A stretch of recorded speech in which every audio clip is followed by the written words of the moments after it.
towards Kilrush. The drama began Sharoff Tuesday night at what is now the Lighthouse Bar, and was then an establishment run by Susan Hare, also named locally as Siobhan Pilkington, having run up as many appellations as she had husbands. 5 men entered her public house and called for drink. The conversation turned to matchmaking and marriage. Ah, John, I suppose it'll only be a short while and you will marry him. Making an honest woman of some lucky young girl. There's plenty of time yet. I wouldn't want to be adding up numbers as many as your good self and the list of men you've made honest. These customers had something other than marriage on their minds. They did not wish to reveal their true intentions to the publican or her clientele. The men were Fenians and had come to play their part in the national rising, the object of which was to rid the country of the invader and establish once and for all an independent Irish republic.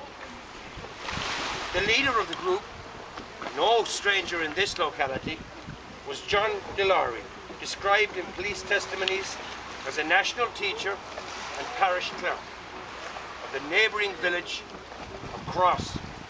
His followers: Thomas Fennell from Uachtarard, Stephen Fennell from Ross, and Thomas Brennan from Fayard, and Patrick Fitzpatrick, alias Corbett, from Kilballion.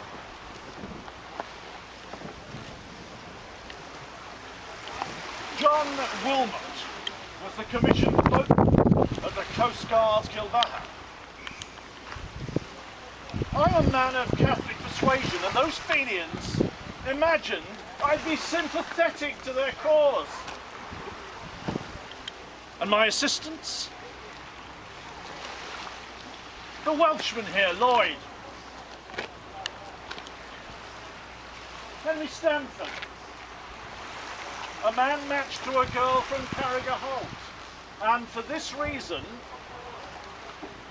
expected to offer little resistance to the Fenians and their as yet unstated aim. It was 5 o'clock that evening when I and my men entered the house of Wilmot, who was having tea with his wife. Come in, John, the pot's just boiled. You and your friends will join us. The Irish There now Republic. follows a short thinking quickly and on my feet. I directed these upstarts to the watch house along the cliff by Marcus Keane's residence. All our weaponry is stored at the reading room. I'll fetch the key and meet you over there. I made urgent preparations to defend my station. I had the arms hidden away in my bedroom. I took down a loaded revolver and ran out into the yard with the intention of assuaging our assailants and catching them unawares. I sent word for my 2 trusty assistants to come to my aid. Fittingly, alert Lloyd and Stanford. In the scuffle which ensued in the yard of the station, I shot and wounded Thomas Fennell and placed him under arrest. He shot him in the hip and the testicle. In the heat of the moment. I then took on Delucre, who came to the assistance of Fennell, and placed him under arrest in the name of the Crown. However, my comrades immediately came to my aid. Weight of numbers held sway. I cast around for my trusty assistants. I overpowered Wilmot, stabbing him 3 times in the heat of the moment, wresting his revolver from him. I opened fire at the approaching Coast Guard. My comrades carried Fennell to safety. It was only then that my trusty assistants came to my aid. Stanford drew a sword and challenged the men. Stephen Fennell and Thomas Brennan impeded him. After our assailants made off, I and my men retreated to Kilbaha Fort, where my recklessly inflicted lacerations were treated by the physician Dr. Keogh of Carrigaholt and his good wife Mary. We helped Fennell to the house of James Keane, where he received medical aid. The Battle of Kilbaha was over. The forces of the Crown stationed locally were mustered to secure their arrest. Keane's house was surrounded 3 days after the attack, and Thomas Fennell was placed under arrest. Stephen Fennell, he went to Ennis and thence by train to Dublin, but returned after a few days. I believe he was in hiding at the house of Patrick Keating at Tulligower in Kilrush. Fitzpatrick was arrested on April the 13th at the house of my sister and taken to Kilrush. In a further significant development, the Coast Guards, Welshman Owen Lloyd and Henry Stanford, were also arrested and taken aboard the gunboat Frederick William, stationed at Foynes on the Shannon Estuary. They were charged with timorousness.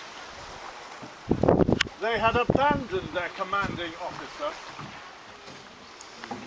under enemy fire and left him to his own fate. They had run away. The gunboat Frederick William fired at least one cannonball at Rehay Hill, where the Fenians were in hiding. A large iron ball with brass fittings survived in the area until the Second World War. It was used by the young men of the district for weightlifting and feats of strength, and was believed to be the ball fired by the gunboat at the local Fenians. The hunt for the fugitives was carried on relentlessly. Shipping in the Carrigaholt area was watched with eagle-eyed forbearance. However, information was not forthcoming, and other furtive methods were resorted to. A constable named O'Brien arrived in disguise in the area. He wrote to his superiors in Dublin, "I beg to state that the Reverend P. White again called on the people in the chapel in Carrigaholt to Subscribe for the defence of the Fenian prisoners now in custody." and also expressed his gratification that they were No informers in this parish.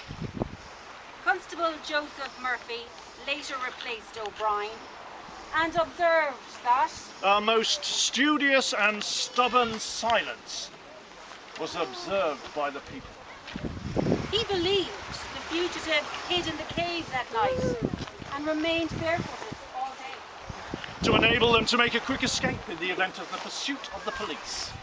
He also believed that the money being collected in the area for the defence of those in jail was in fact to be used to bribe ship's captains to take the Fenians safely to America, a reality which the revolutionaries themselves attested to. In a last, desperate attempt to get information, Murphy visited the house of Mrs. DeLucre disguised as a peddler.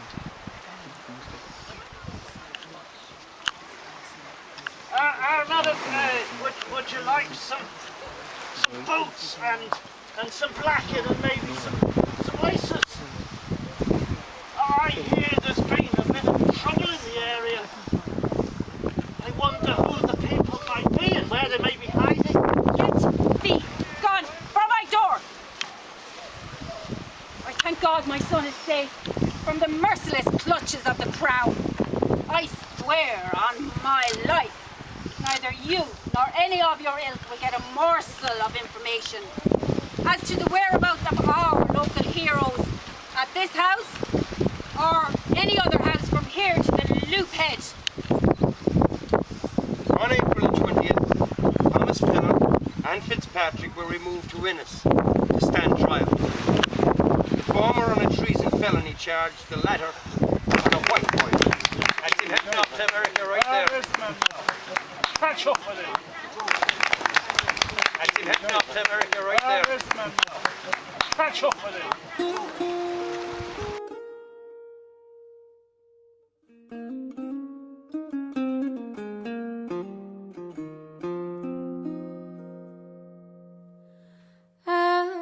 Down by the glenside, I met an old woman, plucking young nettles. She ne'er saw me coming.